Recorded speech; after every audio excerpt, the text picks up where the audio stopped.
Hey, everybody out there in crypto land. This is Darren Wagner with Morpheus Trading Group. And in this video, we're going to take a look at where Bitcoin stands right now, where it's been recently, and where it may be headed in the coming days and weeks to come. Be sure to check out this entire video to help plan out your trading operations and make a plan of action in the coming days.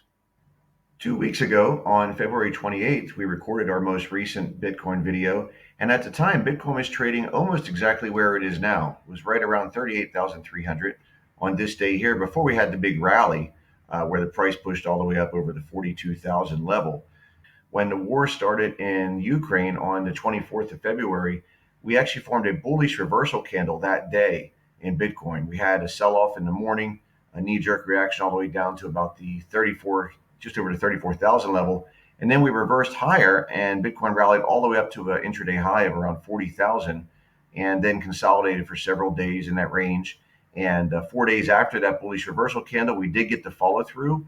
When we made this video on February 28th, when the price action was right here, we said we anticipated some follow through a couple days after this bullish reversal, and that's exactly what happened. We did get the follow through all the way up to the 45,000 level, but we also mentioned in that video that Bitcoin would likely have some trouble going much higher because of resistance of the prior swing highs from February. And you can see it's exactly what happened.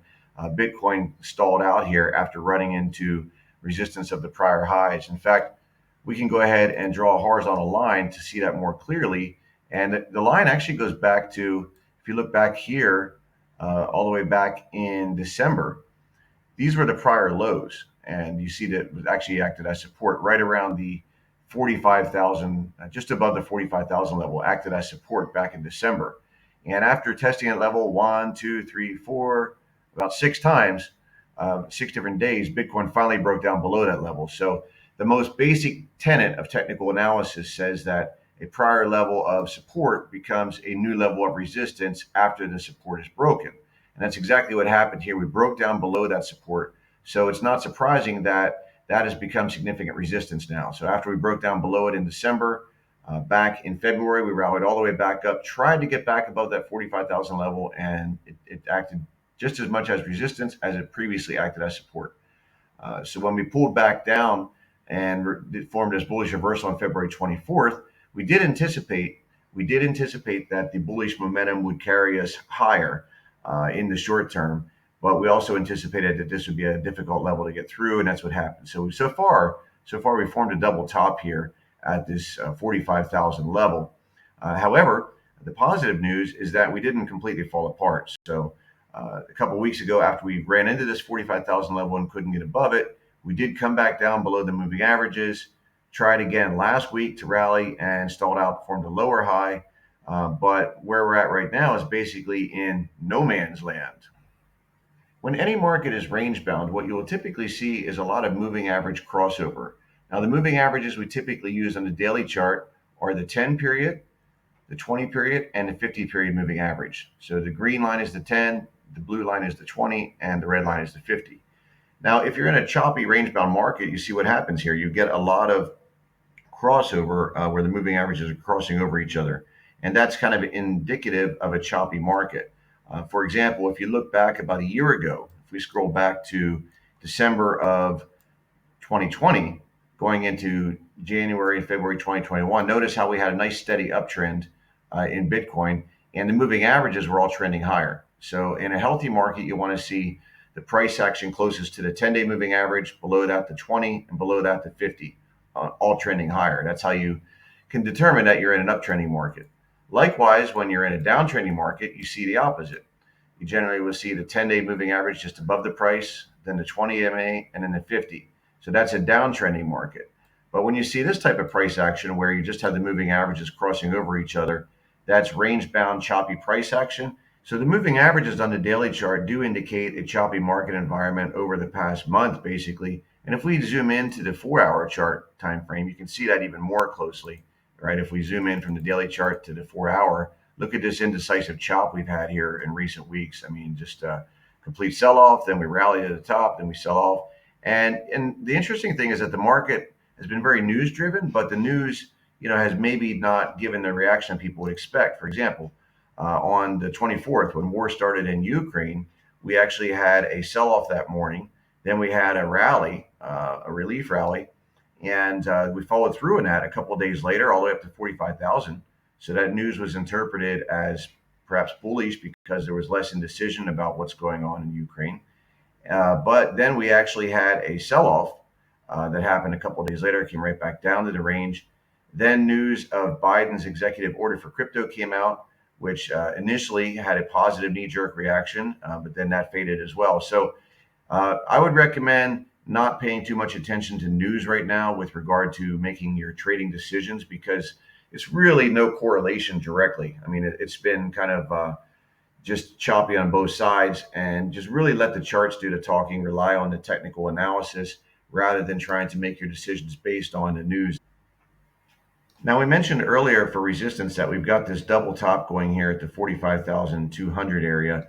And that's true. So definitely if we get a rally again, like right now, the price is at the 10-day moving average, just above the 39,000 area. Now, if we get any further rally, first thing we're going to have to do is keep an eye on this resistance of the 20 and the 50-day moving average, just above the 40,000 level. You can see that goes right up to between 39,300 all the way up to about 40,000, just about 40,100. So the next 1,000 points between here and just over 40,000 is key because of the moving average resistance. So what we'd want to see ideally, though, if we get a rally, is we want to see a rally back above this prior swing high around 42,500 from last week.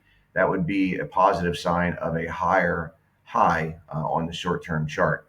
But we first got to overcome the 40,000 resistance. So we do have a lot of resistance. Again, summarizing for resistance, we've got the moving averages, the 20 and the 50-day moving average, just above 40,000.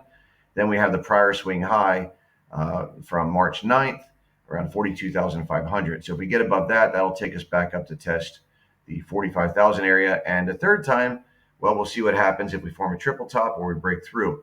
But each time that you have a resistance level that's tested, it does weaken the resistance and increases the chance of a breakthrough. So that's on the upside, what we'll be looking for here in the coming days, keeping an eye on those resistance levels, again, around 40,000, 42,500, and about 45,300. Now, what about support? If we get a sell-off, where might we expect the market to find support? Well, you can see here so far, we've actually had a series of higher lows that's been forming, starting with January 24th. On January 24th, we had a bullish reversal day here with this long-legged hammer pattern that formed. So that marked the lows all the way down around 33,000. Then we rallied up to 45 and ultimately pulled back on February 24th, exactly 1 month later, from January 24th to February 24th. We formed another reversal candle, bullish reversal candle, and formed a higher low. That's important. We went from 33,000 up to right around 34,000. So that formed a higher low. Now, in an uptrending market, you want to see a series of higher highs and higher lows. We've got a higher low formed so far, but we were unable to form a higher high. So that's why I say these resistance levels are really important. Now, currently, over the past couple of weeks, we noticed that the market has been finding support actually right around the 37,000 level horizontal price support. But even if that level gets broken, if we break below that level here in the next day or two, more important support is this trend line support that we've got from the swing lows back in January 24th. We've got a series of higher lows. So as long as we don't go below this February 24th low around 34,000, then we can say that Bitcoin is still on the path to try to recover, forming higher lows. But if we break below this February 24th low below 34,000, then all bets are off on the long side of the market for now. But the price action is okay as long as we hold above that, and especially if we hold above this 30,000, 37,000 level shelf of support. So right now, very, very tight range. Price action stuck between 37 and 40,000. And the longer that this price action goes sideways, the more likely that we're going to have a powerful move out of that range. So in other words, when price action contracts, we have volatility contraction. The longer the contraction, the more powerful the expansion. Now, the only question is which direction does the expansion go? Do we have a volatility expansion to the upside or to the downside? It could go either way. And on one hand, if you look at the weekly chart, one could argue that this is actually a bear flag pattern on the weekly chart. But then again, on the daily chart, we've got some higher lows forming. So Really, which way is Bitcoin going to go in the next couple of days? We're not in the business of predicting, we're in the business of reacting. So, in other words, we trade what we see, not what we think. So, keep an eye on these support and resistance levels in the coming days. Again, just to summarize, 34,000 is a key level for support. That's the swing low of February 24th. Closer to the current price range, we also want to watch the 37,300 level. A move below that probably brings us down to this trend line. And on the upside, if we get a rally, watch for a breakout above the 20 and 50-day moving averages around 40,000. And more importantly, if we can get above this prior swing high from March 9th, that would be a really positive sign for the market and could spark a rally that breaks out above this double top around 45,000.